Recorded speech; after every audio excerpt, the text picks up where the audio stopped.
Halo guys, selamat datang di channel Tiang Animex dan kali ini gua mau ngerangkum satu manga. Manga itu berjudul Uchujin no Kakushigoto.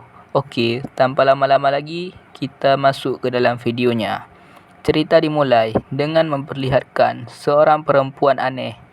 Perempuan itu bernama Haru Tamachi dan perempuan itu diberi julukan sebagai alien. Cerita berpindah ke dalam kelas dan orang-orang di dalam kelas sedang berbicara tentang festival budaya.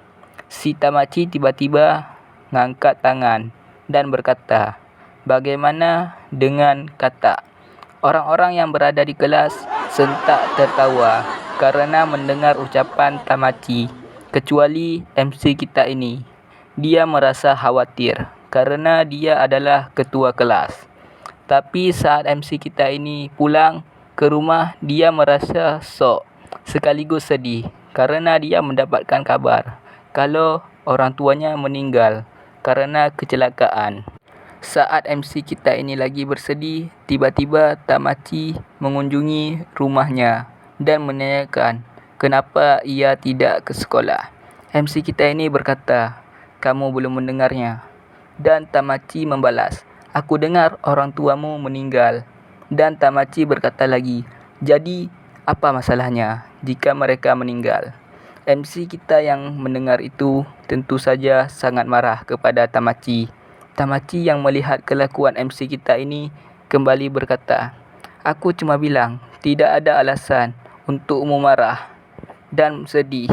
MC kita yang mendengar itu semakin marah pada Tamachi.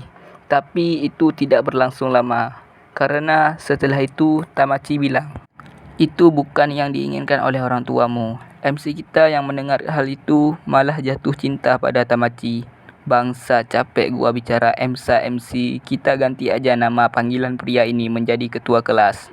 Setelah kejadian itu berlalu, ketua kelas menyatakan cinta pada Tamachi dan mengajak Tamachi berpacaran. Tapi setelah ketua kelas menyatakan cintanya, Tamachi mengaku ke ketua kelas bahawa dia bukan manusia, melainkan alien.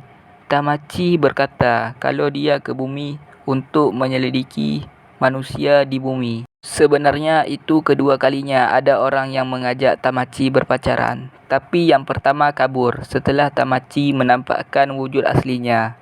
Dan Tamachi bingung, kok ketua kelas tidak kabur? Dan setelah kejadian itu, Tamachi berniat untuk menghapus ingatan ketua kelas. Tapi ketua kelas menyuruh Tamachi untuk tidak menghapus ingatannya karena ketua kelas tetap menyukai Tamachi walaupun Tamachi adalah alien. Tamachi yang mendengar itu merasa kalau ketua kelas adalah manusia yang aneh. Setelah itu cerita berpindah ke suatu tempat. Di tempat itu, si ketua kelas ini sedang berbicara dengan seseorang dan orang itu adalah wakil ketua. Saat mereka sedang berbicara, muncul seorang wanita dan wanita itu bernama Karagaki.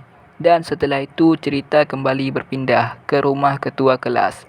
Di rumah itu terdapat Tamachi dan rupanya ketua kelas dan Tamachi sudah berpacaran. Bahkan mereka sekarang tinggal bersama. Saat mereka sedang duduk santai, Tamachi kelihatannya sedang memakan sesuatu. Dan ternyata Tamachi sedang memakan katak hidup-hidup. Tamachi bingung, kok manusia tidak makan katak? Tamachi kira katak itu adalah makanan yang populer. Setelah itu, mereka berdua berbicara satu sama lain. Mereka membahas perilaku manusia-manusia yang berada di bumi. Karena Tamachi kan alien. Setelah itu, Tamachi tersenyum dan berterima kasih pada ketua kelas. Cerita berpindah lagi. Sekarang ketua kelas sedang berjumpa dengan seseorang. Dan orang itu adalah Karagaki. Karena di situ hujan, Karagaki meminta agar dia bisa ke rumah ketua kelas untuk berteduh dari hujan.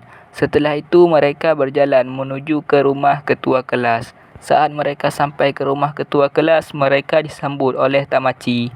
Dan Karagaki yang melihat itu terkejut karena kok Tamachi ada di rumah ketua kelas. Dan di situ Karagaki tiba-tiba mencium ketua kelas, mencium tidak sopan. Tamachi yang melihat itu sangat marah dan berkata, "Kamu jangan sampai air liurmu mengenai barang orang lain." Setelah mengatakan itu, Tamachi mengeluarkan senjatanya dan menembak Karagaki duar memek. Hingga seluruh organ tubuhnya berserakan. Okey, sampai sini aja. Jadi pesan yang bisa kita ambil dari chapter ini adalah jangan mencium pasangan orang lain jika kamu tidak mau menjadi Lego. Bukan Lego sih, menjadi bubur. Okey, sampai sini aja. Kalau kalian suka dengan pembahasannya, kalian baca sendiri aja soalnya manganya udah tamat dan memiliki 22 chapter. Jangan lupa like dan subscribe. Dan sayonara. もう愛に君は気づいてないでしょ。もう愛に君は気づいてない